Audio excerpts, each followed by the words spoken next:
Good morning. My name is Malcolm Clemens Young. I'm the Dean of Grace Cathedral here in San Francisco, California. Thank you very much for coming to the last fall forum of the year. We're so lucky today to have our guest. In a world where addictive technology is designed to buy and sell our attention and our value is determined by our 24/7 productivity, it can seem impossible to escape. Is there a way to win back our lives? My guest today is Jenny Odell, an artist, writer, and educator whose work invites us to look more closely at the everyday world. She is the author of the New York Times bestselling Saving Time, Discovering a Life Beyond the Clock and How to Do Nothing, and How to Do Nothing, Resisting the Attention Economy. I've been doing a lot of nothing and also reading your book. Resisting the Attention Economy. In her books, she challenges the idea that our worth is tied to efficiency or constant productivity, and instead offers an action plan for reclaiming our attention, our sense of place, and our humanity. Today, we'll be talking about what it means to pay a new kind of attention, to imagine bolder forms of political action, to rethink our role in the environment, and to rediscover more meaningful understandings of happiness and progress. Jenny, thanks so much for joining us today. We're glad to have you. Thanks so much for having me. Yeah. Thanks for coming. So Søren Kierkegaard, the 19th century Danish philosopher, has this idea of the interesting. And it's like there's something about some things that just draw us in. And he said, he talks about the interesting when he's talking about these different stages. So there's the aesthetic stage, the ethical stage, and the religious stage. And in the aesthetic stage, it's all about the interesting. And it's I've always wondered about it, like what makes something interesting to us. And then for him, you know, it can be a problem because we end up never getting kind of beyond that shallow level to something deeper. Mm-hmm. But I wonder if you could talk a little bit about what makes something interesting, and why is that not enough for us, just like to be at that surface level? Yeah, I think thinking about it in terms of depth is really important and interesting. Because I think I spend a lot of time on the bus, like looking at other people on their phones. Yeah, me too.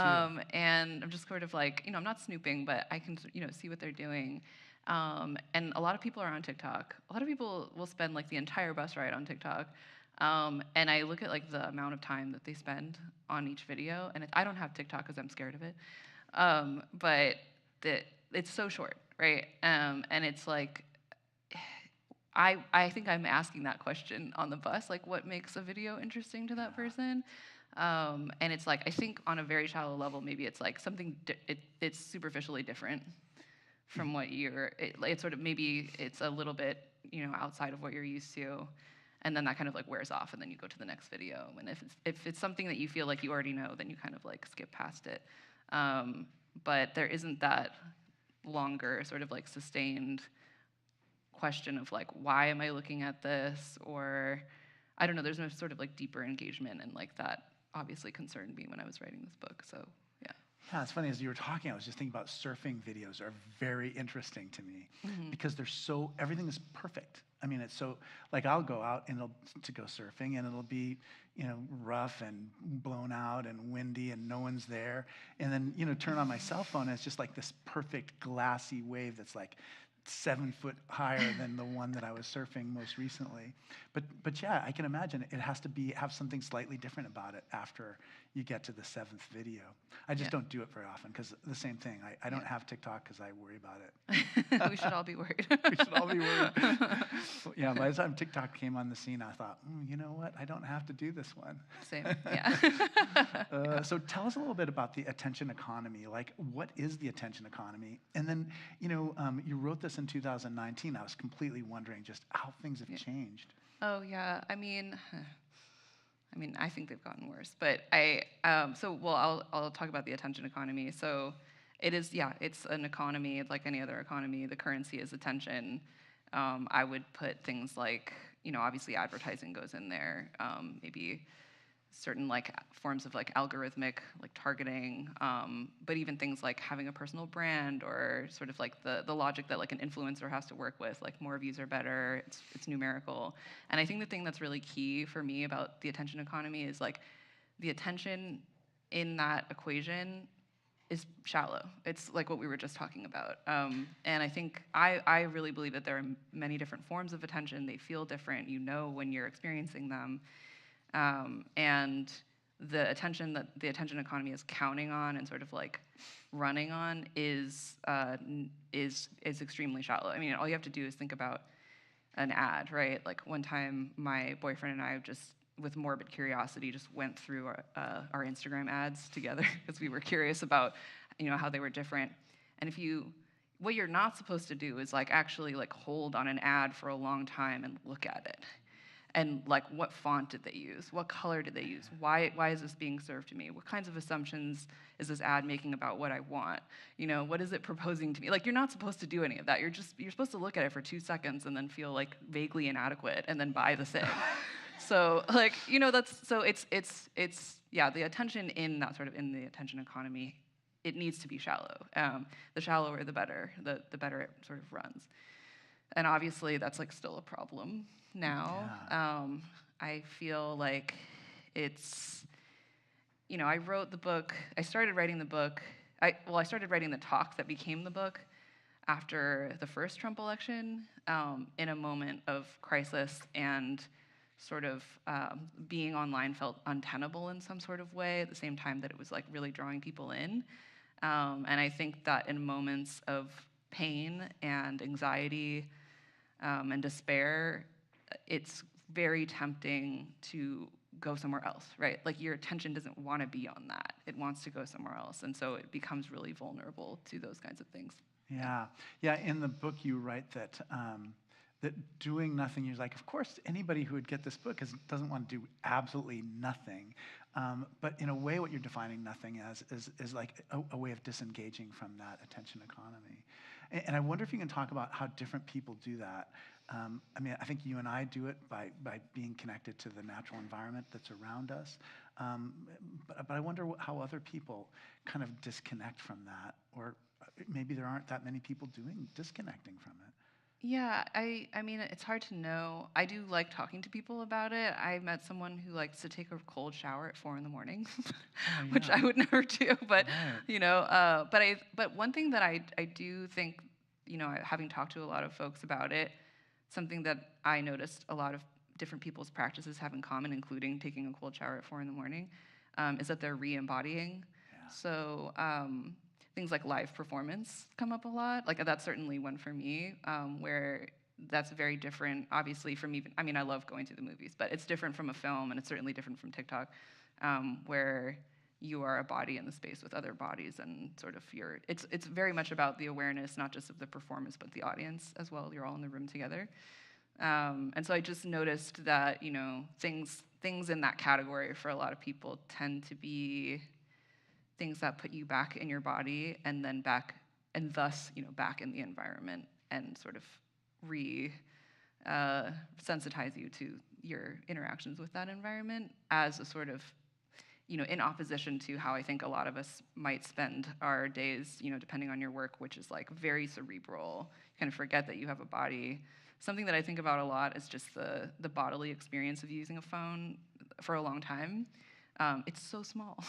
We forget about that, right? It's like the screen is this big, and your field of vision is this big, and you're just totally in here, and then everything else goes away, and it's almost like you're going like into this like sort of portal where you don't have a body. At least that's what it felt like to me. So.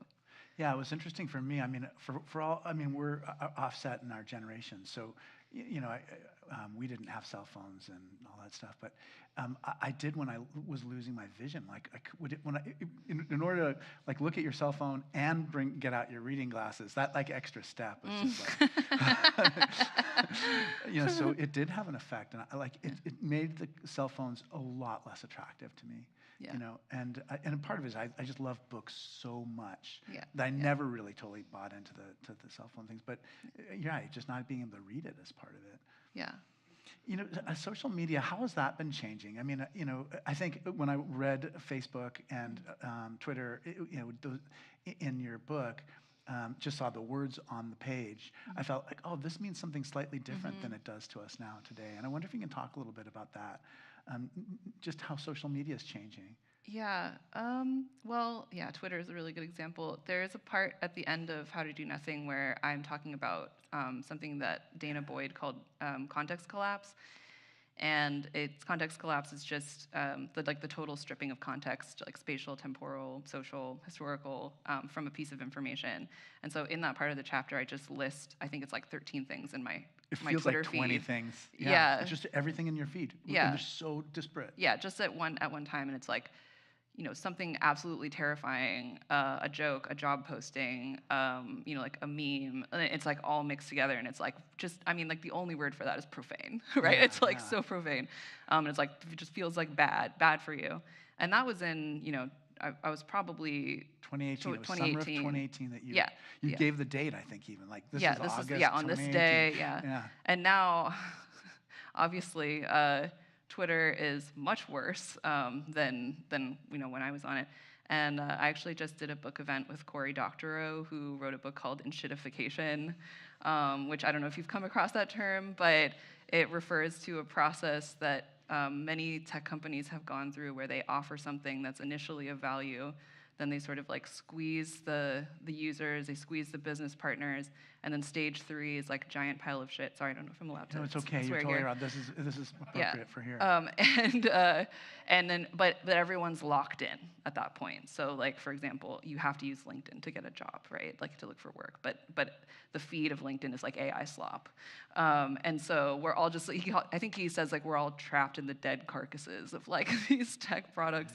And so I think that process and that word, I think, does a lot to describe what has happened since, this and current day. Yeah, you're totally right. Thank you so much. That's really helpful. I sometimes wonder, you talk about like a non-commercial social media. And I sometimes wonder if it would be possibly, there's a lot of people in my denomination. I mean, could we start our own social media just totally separate? Like, and maybe it's just for Episcopalians now, and maybe it's for, Presbyterians, and we have Lutherans, and then we have Buddhists. And, but is it possible to start your own social media? And Yeah. what would a non-commercial social media look like for us? So you wouldn't need to start your own. I mean, I'm going to beat the drum for Mastodon here, which I mentioned in the book, and Yeah. it's still going strong. I'm on Mastodon. Mastodon is not owned by anyone. It's basically open source. And the way that like Cory Doctorow would describe it is it's almost like email, where like the fact that I'm on Gmail and another person's on Hotmail doesn't mean that we can't communicate. Yeah. Like we're not in our little silos. So on Mastodon, you join like essentially like an instance. So I'm on a cooperative themed instance where I pay like $3 a month or something like this, and it's vaguely cooperative themed. Like people on that instance are into cooperatives, but doesn't mean that I can't communicate with or see posts from people on other instances. And it also means if there's something you don't like about the instance that you're on, like you're getting harassed or something like that, you can just leave with no cost. You just go to another instance and you can still see everything that you saw before. So like the infrastructure is there. Mastodon's old. It's been there for a long time. Yeah. And when Elon took over Twitter, a lot of people went to Mastodon. So it's there. So I have the San Francisco Opera Parsifal program here. Yeah. So you wrote, what was the title? Your title was Who Has Time Who for Has Parsifal? Time for Parsifal? Did you have a chance to see it? And what are your thoughts on Parsifal? In our time, having this massive 5-hour opera. Yeah. I'm going to see it next Friday. Okay, good. Yeah. Good. Yeah. Yeah, the opera, they've been really great to me, and I've seen many operas with really good seats. But yeah, I wrote this essay because my second book was about time and kind of how we came to see time as money, and also trying to think about other ways of reckoning time that aren't so fungible. And so yeah, I actually start that essay with an anecdote about observing a guy on the bus watching TikToks, and that the only one that he held on for any significant amount of time was someone slowly spray painting plywood white. It was indeed quite satisfying, but yeah, and then I kind of asked the question of like, how can you ask someone to sit through a 5-hour opera in a time like this? And essentially the answer turns on the difference between chronos and kairos time in ancient Greek, where chronos is kind of like linear timeline time, like hours in the bank is kind of how I think about it. And kairos is like, it also meant weather, so it's kind of like the time of opportunity, a time of change, almost like cataclysm.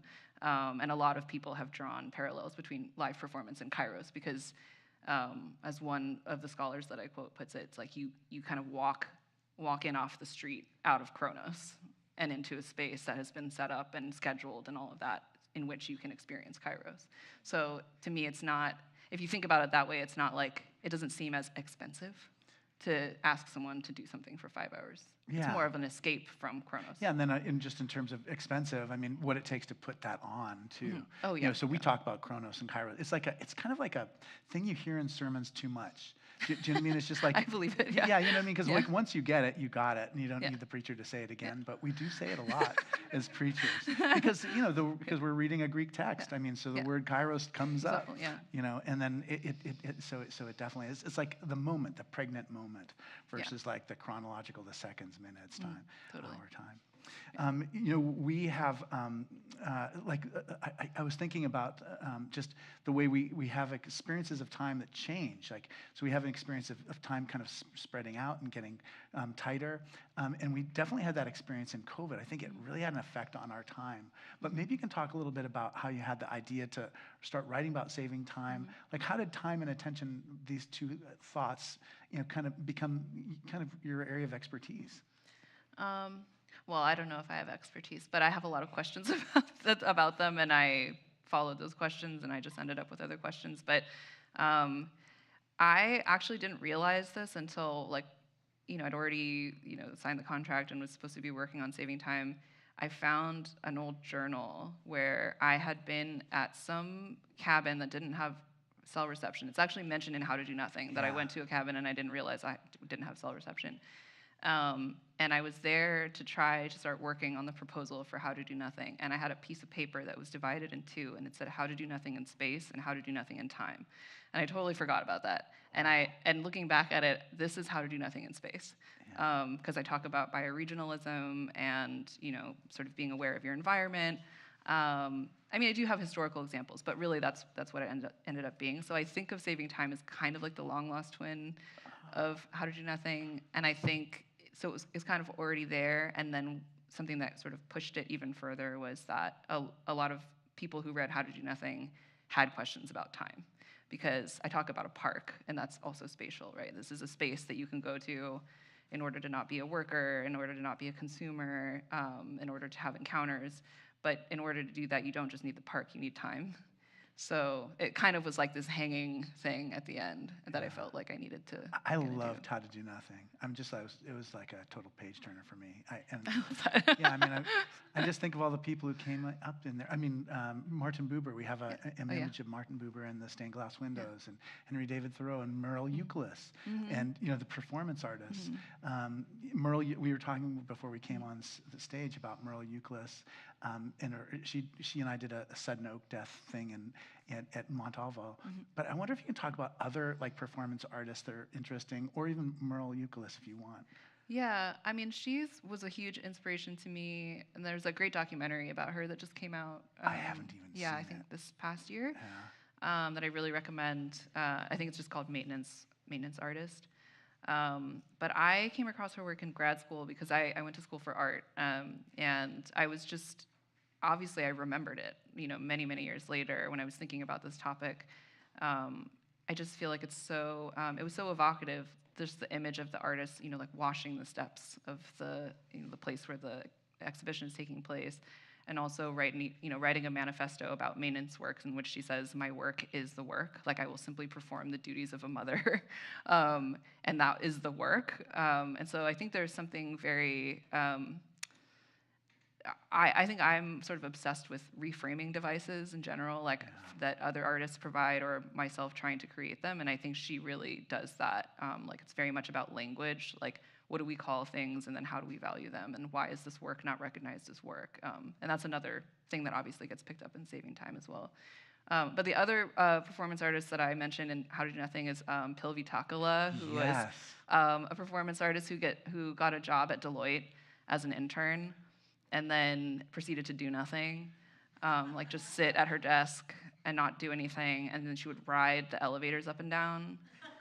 And if anyone asked what she was doing, she would say thought work, which is really funny to me now that I think about it, because I feel like there's a certain type of person at like a high up like guy at a tech company who could totally get away with Yes, that. totally. He could totally ride the elevators up and down and say he was doing thought work, and everyone would be like, "Whoa, like don't get in his way." But this was this was a young woman intern, so in the exhibition of her work, of that performance, the curatorial statement says that they mentioned that emails that were sent about her behavior were marked urgent. Like it was urgent that someone was just sitting and not doing anything, even though it's widely accepted that people at those kinds of jobs regularly just like look at social media and don't do anything. But it's like the image of inactivity that was so upsetting to people. Yeah, I really love that. Yeah, me too. And I always loved that Herman Melville, Bartleby the Scrivener. Yeah. I'd prefer not to. Yeah, yeah. And it's like it's almost like she had that in mind. Did she have it in mind? She must have. Yeah. Yeah. I feel like everyone who does that kind of thing. I also have to say that I have a shirt that says I would prefer not to. Because this was published by Melville House, and that's what their shirts say. And the conspiratorial smiles that you get from people if you wear this shirt, they're like, I also would prefer not to, So. Oh, that's totally great. I'm totally with you. I mentioned Martin Buber a little bit, and just that idea of an I-thou relationship, an I-it relationship. How did you come across Martin Buber, and how does that reframe how you interact with people and with the world? I have no idea how I came across Martin Buber, and because of there's a lot. My writing tends to have a lot of references, which is a total nightmare for a fact checker, by the way. But I'm working on my third book right now, and I have started this practice of I have like almost like a cover sheet for every reference, and one of the questions is like, how did I find out about this? Because otherwise I just can't remember. So somehow I came across Martin Buber, and that's actually, I feel like his work is going to be very present in my third book as well, because it's about repair and having relationships with things. But I think it was just a confluence of coming across that somehow, and then I had been spending a lot of time in this municipal rose garden that comes up a lot in the book in Oakland, and sort of like almost accidentally realizing that I was experiencing a thing that I was reading about, because I would have these encounters with, you encounter strangers in the park, but you also encounter non-human strangers, like migratory birds, where maybe it's like the first warbler of the season, so you haven't seen one for a really long time, and you're just sort of arrested and drawn into some kind of relationship almost like involuntarily. So that was just happening, and then I had a way to theorize it because I had come across that. Yeah, I remember, I love the Berkeley Rose Garden and the Oakland Rose Garden. The last time I was there was for the wedding of two of my best friends. Oh yeah, people get married there, yeah. It was really great. And it was years and years ago. Talk to me a little bit about, here's a question. An aumakua is like almost like your spiritual animal in Hawaii. So, there's families who are like the shark families, and families that are the owl families. Like, is there any particular animal or bird that you feel particularly drawn to? I think that I love really tiny birds, and I relate to them. I don't know if anyone here. Like snowy plovers? Like, no, small, like a bush tit. Oh, Anyone okay, here know what a bush tit looks like? Okay, Really they're tiny. like this big. Just up from a hummingbird. Yeah, exactly. And I sometimes call them quantum birds, because they're like, it's like you don't see them move. They're just like over here now. And I recently. I like that. I'm gonna totally make that my own. Quantum birds. Quantum birds. They also make the most amazing nests I've ever seen. That looks like a sock that's like hanging down from the tree, and then there's a little like side entrance that they fly in and like jiggle around. But yeah, I think like there's something. Maybe it's that movement, and they're so small. I don't know. For some reason, I think I relate to that, because that's how I feel about like my research and my writing, and sort of the way that I look at things. It's like very active, almost like too active. So I think that would be my, Oh, I like that. yeah. For me, it's pelican. And Yeah. for all the things you said, they're such awkward-looking birds, but they're 30 million years old. Nice. I love the pelicans. Yeah, yeah. So they're also the way they surf on the currents. Oh, you must have loved the end of the I book totally then. did, exactly. Sorry, spoiler. Completely. The ending is about Yeah. pelicans. Yeah, that's exactly right. I Yeah. was like, this is really speaking to me. Yeah. So tell us a little bit about how you became a bird watcher. How did you begin to get interested in that, and how has that changed how you see the world, and how is it continuing to evolve? It depends on how you define the beginning of it, which I actually find very interesting. Like, it's something I talk about in Saving Time is like, there's no origin of an event, really. Yeah. Like, things happen and then things other, it's sort of domino effect. So I think I would put the very beginning of it in 2013. And this is a moment that I describe in Saving Time where I had pulled an all-nighter. I'm like, wow, what was that like? I can't do that anymore. I pulled an all-nighter. I was working at a corporate job, and I also had an exhibition coming up because I was trying to make my art on the side. I got home. I was so tired. Just so immobilized. I was lying on the couch, totally exhausted, and my eyes were pointed at this redwood tree that was in the backyard. And this is in San Francisco. Yeah. And there were all these little things at the top of the tree that, in my delirious state, I was like, are those like they looked like fruit? I mean, I knew that it wasn't fruit, but it looked so strange. It was like this thing, like 30 of these little like round yellowy things, and I was just like, what am I looking at? And then I very slowly realized they were birds. And then, this is before iNaturalist or Merlin or any of those things. I haplessly Googled San Francisco yellow bird, not getting anywhere close. It was like Townsend's warbler. You would ever see 30 Townsend's warblers in the top of a tree. And then I just didn't find out what they were for 6 years. Wow. And then That's a long mystery. Yeah, they were cedar waxwings. Yeah, of course. Yeah, because they do that, but Yeah. it really wasn't until later when I started. So to me, that's the beginning though, because I was Yeah. like, what am I looking at? And surely I had seen that before, Oh, yeah, for right? sure. It was in my field of vision. Yeah. And so, I think, and then, 2018, 2019, that's kind of when I really, got the binoculars and got the bird guide. And that was largely a result of sitting in the rose garden and just, that's a great place to learn about local birds because you're going to the same place. They have habits. They have places where they like to hang out. And so at some point, I realized that those had been cedar waxwings, which I still really love. Oh, yeah. I know, you do. Yeah. You fall in love with these creatures. Well, I saw a seal last time I was surfing, and we have dolphins and whales at different seasons. And yeah, I mean, you feel like you form a connection in that mountain line that I saw on Black Mountain. Yeah. And I should add that I moved to an apartment. It's still very close to the rose garden, but where my desk is, there's a window right here, and then there's a Japanese maple right outside the window. Yeah. And sometimes birds will be this far away from me. And you're just, I will completely forget about what I was doing. Yeah. It's just, right there. And I wrote a review years ago for The Atlantic of the book, What It's Like to Be a Bird by David Sibley. Yeah.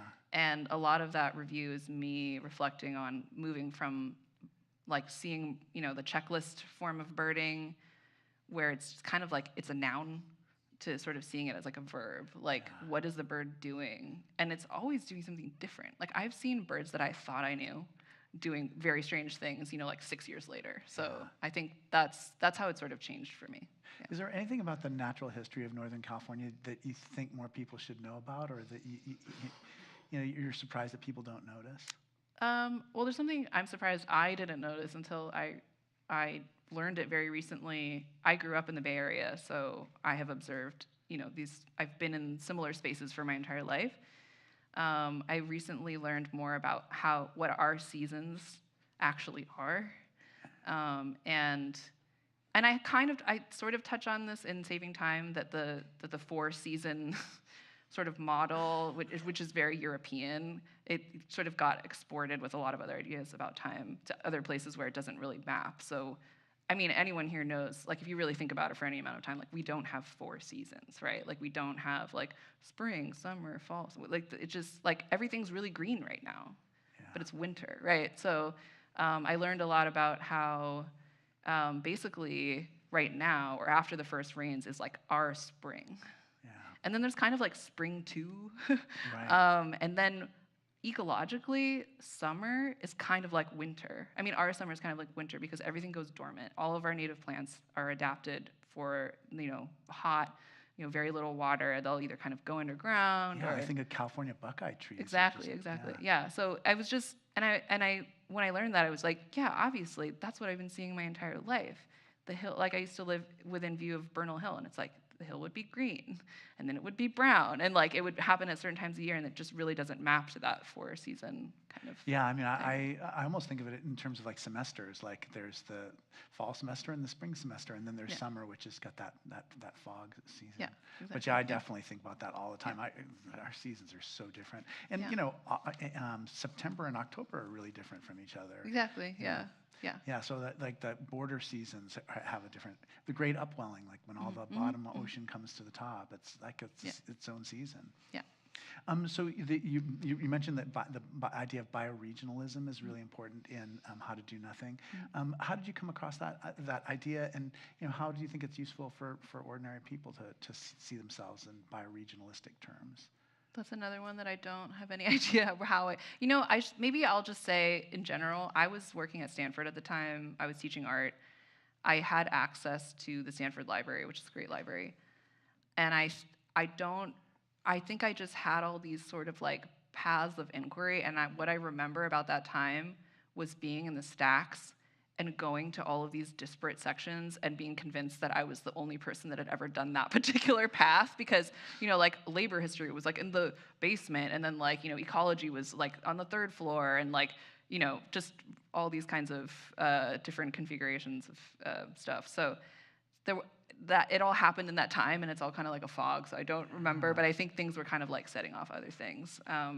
But I think now I've been volunteering on a native plant restoration project, which is how I learned about those seasons, and thinking more about bioregionalism as a form of, I don't really know what to call it, but I think it a form of context, right? Like I think ultimately when I look back at all of my work, it all is an attempt to restore context to things.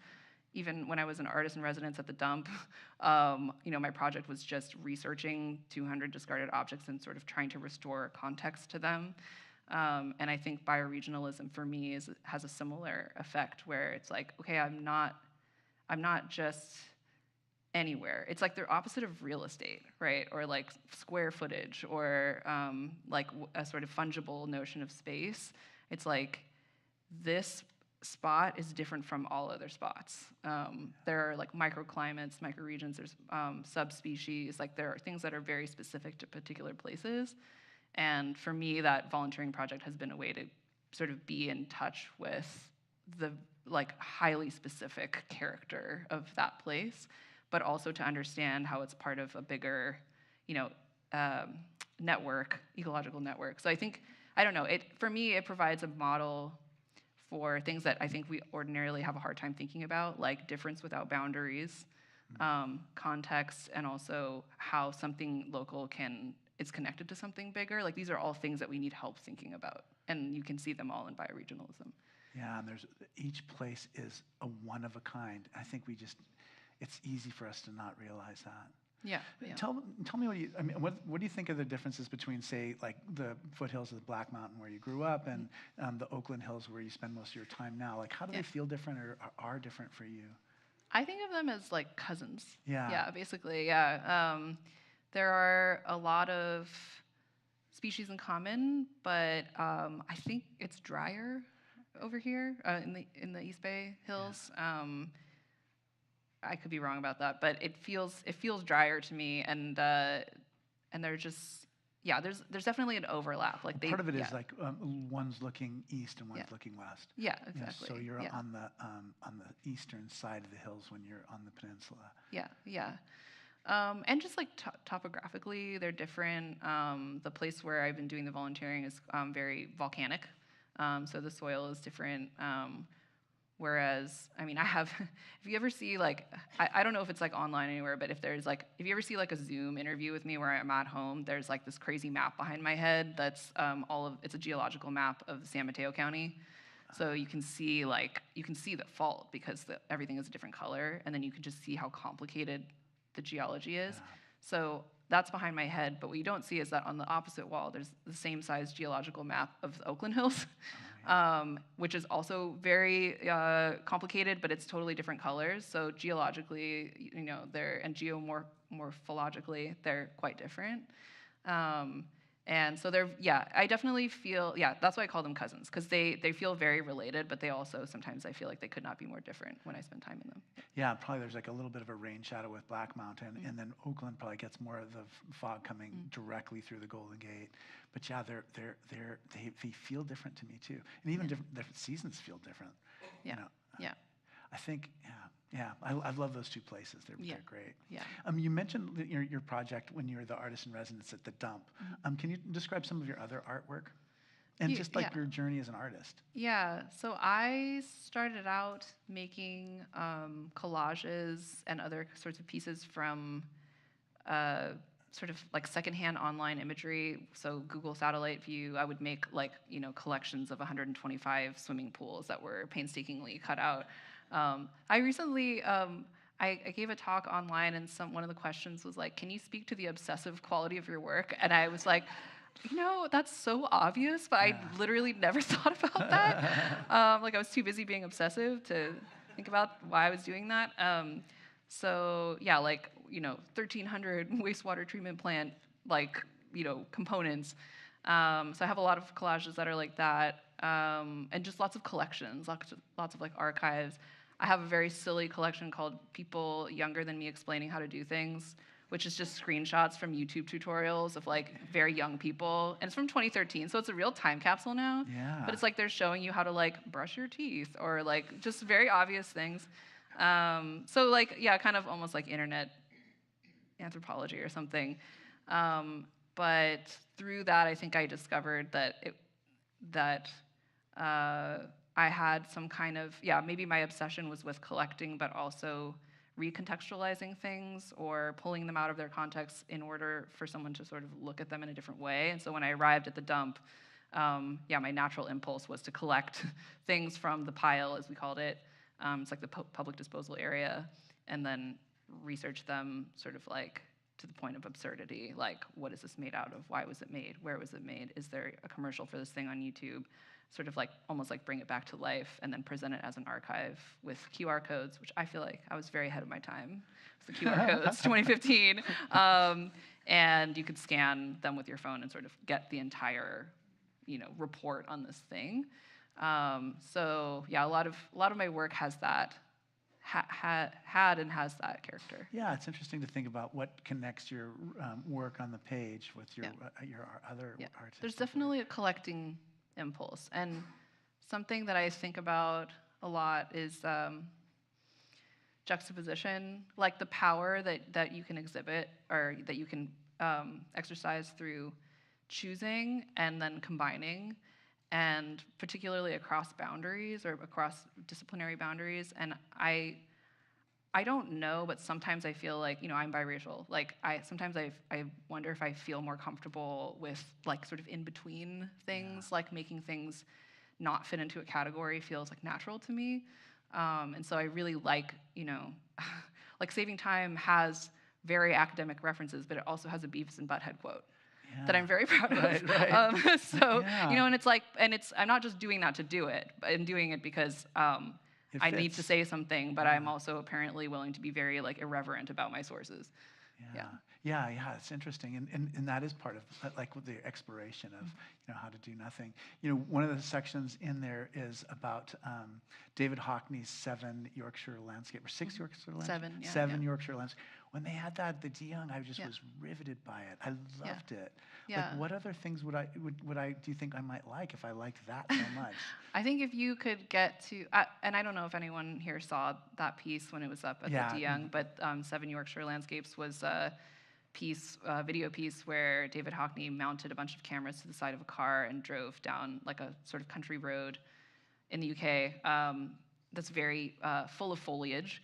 And the cameras, the way it was filmed is that those videos are shown on a grid of, say, like 12 monitors, but it's not a continuous image going across all of them. It's a little bit, it's almost like some of them look like they're maybe a little more zoomed in, or they're going at a slightly different speed, or something where they're not quite continuous. So it has this very kaleidoscopic feel.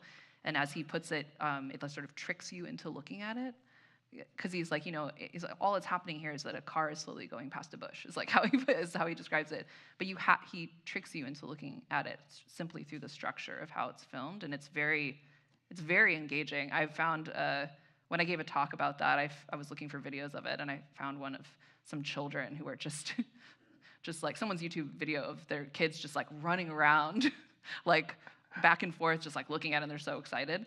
And so I feel like the tricking people into looking at something is pretty big for me. And so I think you would really like, if you could ever find an instance of the James Turrell Skylight piece, Sky Fisher, right. which I saw at the Walker.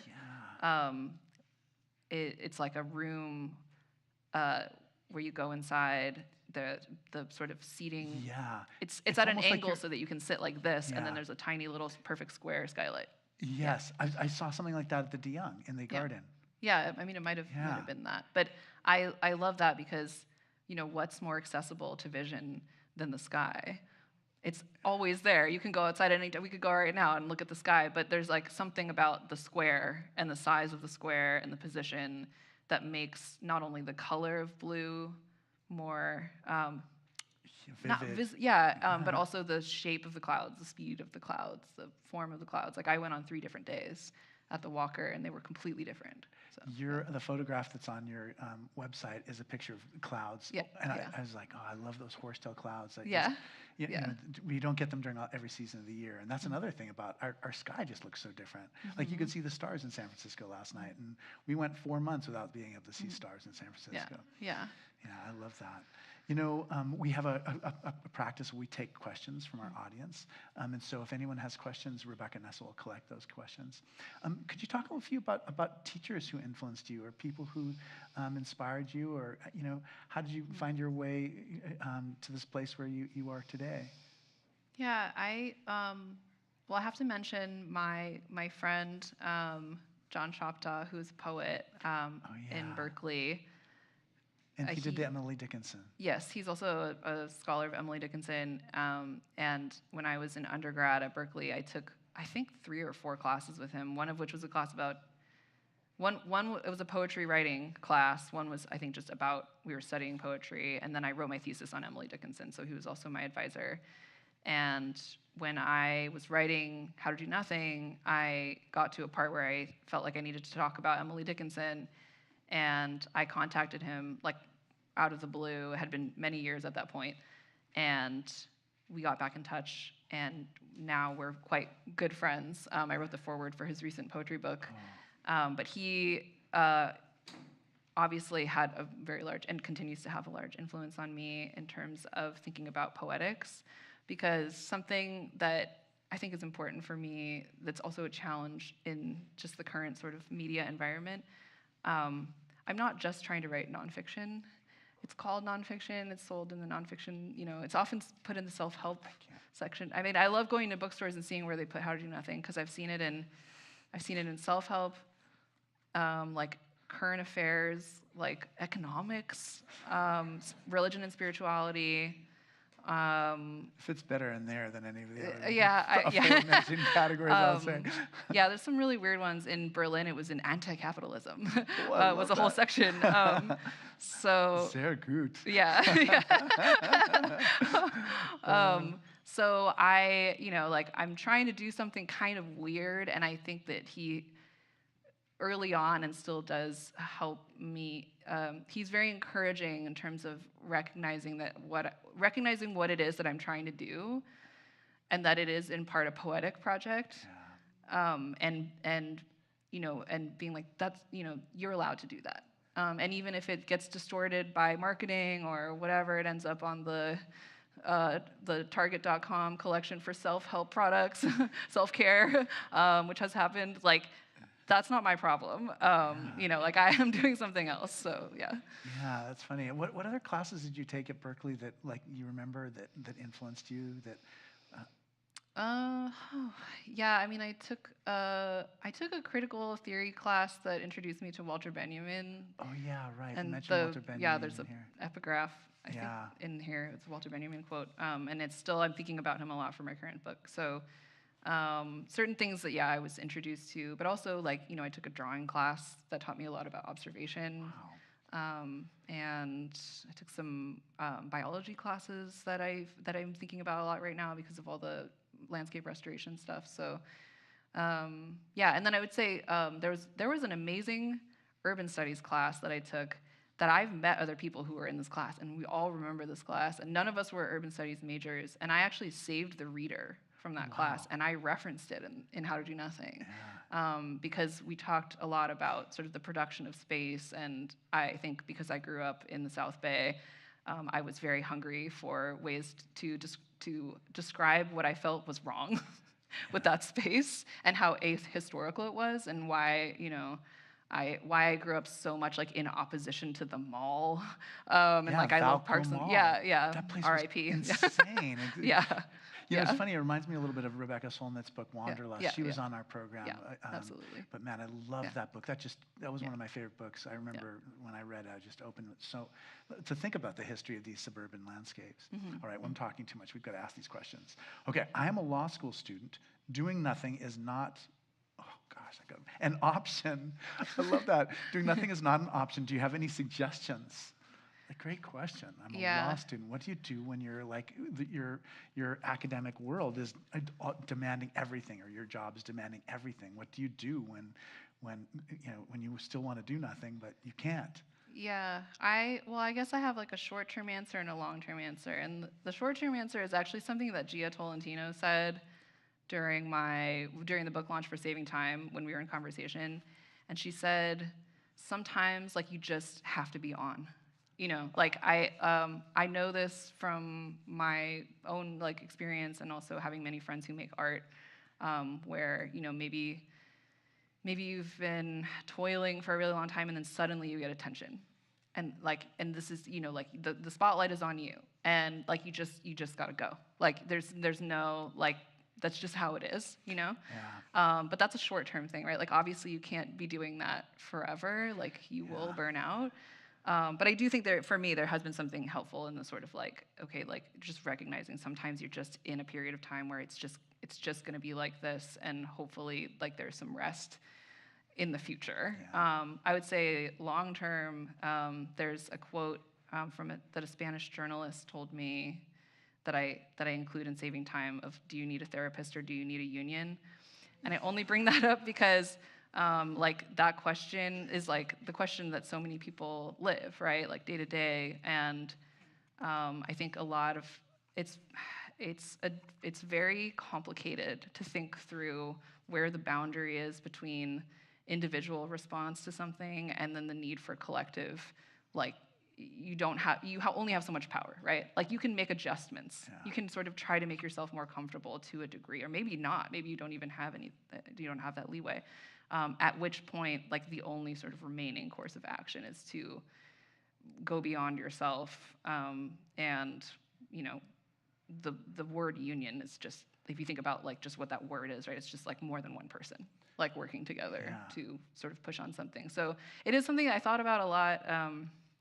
When I was at Stanford, I was an adjunct. So I had very little power, and I wrote an op-ed for the Times about how, we at the school should be, or we educators should be making the classroom a space that is sort of free of the hustle culture that was so pervasive in the rest of the school. And I was saying that as an art teacher because I have to do that, right? Like, in order for my students to make art and experiment, they need to feel like they have the freedom to do that. And I wrote that op-ed, but then after I wrote the op-ed, I thought about, where, where is the power to do that in the situation? If I do it, I'm an adjunct. I could just not be brought back, right? If the art department doesn't do it, they don't appear as productive to the rest of the school. If Stanford doesn't do it, they don't appear to be a competitive institution. Someone in that equation has to take on the risk or take on the change. But I feel like in a lot of cases it cannot be the single individual. It's just impossible. I love that answer, and you're right. For 3 years, that would just be the moment that you have to, bear down on it. But then you also have to be paying attention to, is your whole life going to be like that afterwards? Mm-hmm. And you have to be sure not to make decisions that leave you on the same trajectory forever. Yeah, and I would also add one other thing, and I know I just said that it can't be fully on the individual, but one thing that I mentioned. And I have a very, very occasional newsletter, and I mentioned this in my last newsletter that I suggested trying that life is full of moments where you have to wait 5 to 10 minutes for something. I find when I was working at Stanford, I used to take public transportation. And as many of you probably know, Caltrain does not line up with BART. And so I would just have all these weird, I would be taking the bus. And so there were all these weird sort of moments where you couldn't really do anything. And that's very ripe for looking at your phone. That's sort of what it's designed for. And so I just suggested just for some amount of time, just try not doing that. And I've been very surprised by the results of that. I've had conversations with strangers, or I have noticed something new in a place that I'd been hundreds of times. Sometimes I will just do this thing where I will just count the number of blue things that I can see. Yeah. And then I will go left to right, and then I'll start over again because you didn't get all the blue things. And then looking for those things makes you have to acknowledge things like the architecture of the space that you're in, or person who's walking by who was wearing something blue, right? And so I just think that on a very sort of prosaic, day-to-day level, there are these tiny things where you don't there's something that might be very habitual. I think it's very understandable, very habitual to be I'm standing in line for 5 minutes, I'm going to look at my phone, but maybe don't. I don't know.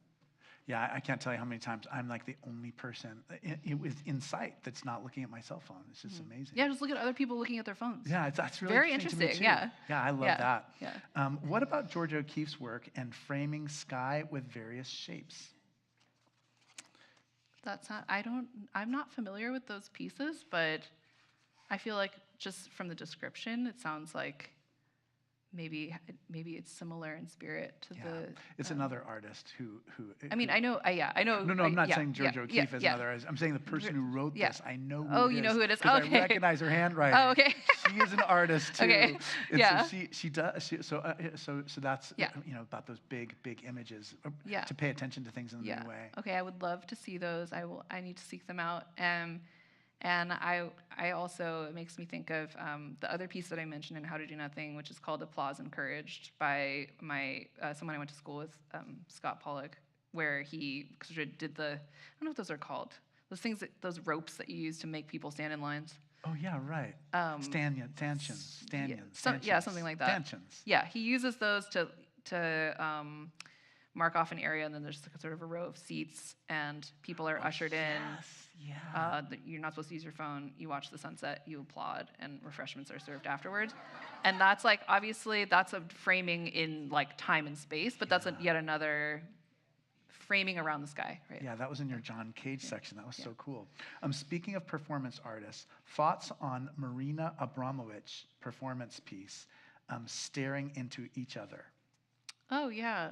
I've never gotten a chance to stare into Marina Abramovich's eyes, but I think, I've heard that like people have very emotional responses to that, right? Like they'll start crying or something like that. And I do think, just from what little I know about that, it is an example of the change that happens in one's experience and maybe attention after even not that long of a time, and that there's something surprising on the other end of that. And so there's I met someone recently who wrote a book called 10 Breaths to Happiness, that is a sort of a Buddhist book about this practice of every time you see something that you want to appreciate or is beautiful, you should take 10 long breaths. And so I started doing that, and 10 breaths is actually a long time. It's longer than you think. Yeah.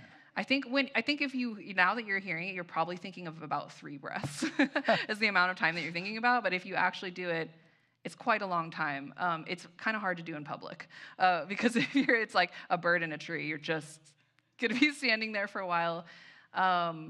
But I think it has a kind of, obviously that's different because it's not like an intersubjective thing with another human. But something happens like around breath 4 where it's very different than when you were just looking at it, and you become much more aware also of yourself in the looking. And so I would imagine that the experience of that performance piece is like this really intense like reverberation of like the true presence of this other person, but also your own presence. Yeah, I've liked when you talked about just taking the drawing class, because I do find when I draw something, I just have a changed relation to that thing, and it's forever. Like I might remember something about like a particular flower that I sketched years and years ago. But yeah, that is another way, and maybe that's part of what draws all the things that you do together. It just changes the way that we see things. Okay, I got a lot from reading Anna Lebke's Dopamine Nation. Do you have any thoughts about this book before I read your promising book? Thanks, Pete. Thank you, Pete. I have not read Dopamine Nation. I am aware of it, and I'm glad that it exists because it seems to be part of a kind of growing list of books that are, in conversation with this like same concern. And I think in general, I really value. I think I value anything that it looks very closely at things that are taken for granted and habits. It's like something that I'm very interested in. I think in How to Do Nothing, I say the only habit worth designing for is questioning your own habits. Because I was talking about a section where they're like, oh, what if we designed social media to like be better and help you become the person you want to be, but it's like still corporate and would still have like shareholders. Yeah, right. So I'm like, what does that mean? So yeah, I think there's a lot of, I really admire and respect any work that's sort of like, there's a phenomenon happening, it's making everyone feel bad. Like, what is this? Like, what is the actual process? And like sort of almost taking like a scientific eye and just like, what is like happening? And I assume in this book, like really on the level of the brain, right? And like dopamine loops and stuff like that, so. Yeah. It's been a few years since you wrote How to Do Nothing. We're curious if anything has changed in your thoughts about your writing or anything you would like to add now. Yeah, I think, I am thinking a lot about the book that I'm currently working on. I'm blanking on the person's name right now. I think it's Sarah Stein Lubrano wrote a book called Don't Talk About Politics, which I have not read because it was backordered. But I heard an interview with her where she was talking about what are the things that actually change people's minds. And it's not the things that you think, right? It's not basically like propaganda is only so effective. Like people change their behavior when they have a direct experience or their friends are doing it. Wow. And I actually think if you like really, like I thought about that and I was like, that's true. Right? Like your friend is like the one who's like come to the protest with me, or like or you feel like subtly judged about something by your friend, so you like change, right? Like those are the ways that, or like you didn't believe in climate change and then you went through 3 hurricanes. Like these are the things that actually change your mind. And so I was thinking about that and I was like, what does that mean for a book? Like I didn't really know where a book fits into that. And then I thought about how ideally the book is a step toward one of those things. So it just kind of helped me make sense of what I was sort of trying to do with both of my books without realizing it, which was like, I want someone to have an experience, and I almost see the book as like a catalyst or a midwife or something, whatever you want to call it, that leads to this experience. And it's actually not about my book. And when I was profiled for the New York Times, they interviewed my best friend, and he said that he was like, Jenny doesn't want to tell you something. She wants you to have an experience. Like, he knew that about my work. And so I think maybe knowing about that more concretely, I'm trying to bring that into my current work, where to think about it more like, how can I make this even more directly be less about itself and more about the experience that it invites you into, even just directs you toward, like to have experiences of repair, and also to have it be, like, I have met people who have started birding clubs after reading How to Do Nothing, and that's how it persists in their life. Like, it's not through the book. It's through a group of people that are all paying attention to something. So I'm kind of trying to think about how can I play into that more directly. Well, I can't wait to read Saving Time. I enjoyed How to Do Nothing so much. It was a total surprise to me. I just didn't realize that I was, going to meet you through those pages, and it's been a huge blessing to me. And I can't believe it, but we are totally out of time. And we have today's preacher is a guest preacher, and I need to help him figure out how to do everything. Like where to stand and that kind of thing. That's important. But it's been such a pleasure to have likewise.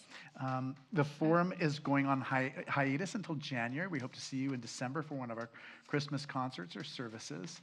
I encourage you to buy Jenny's book, available in the back. You're always welcome to join us upstairs for Choral Eucharist at 11 o'clock. We rely on your gifts and support for the forum. Gifts of any size make a difference. There are many ways to give, including texting the word THINK, T-H-I-N-K, to the number 76278, 76278. Jenny, thank you so much for everything. You. You're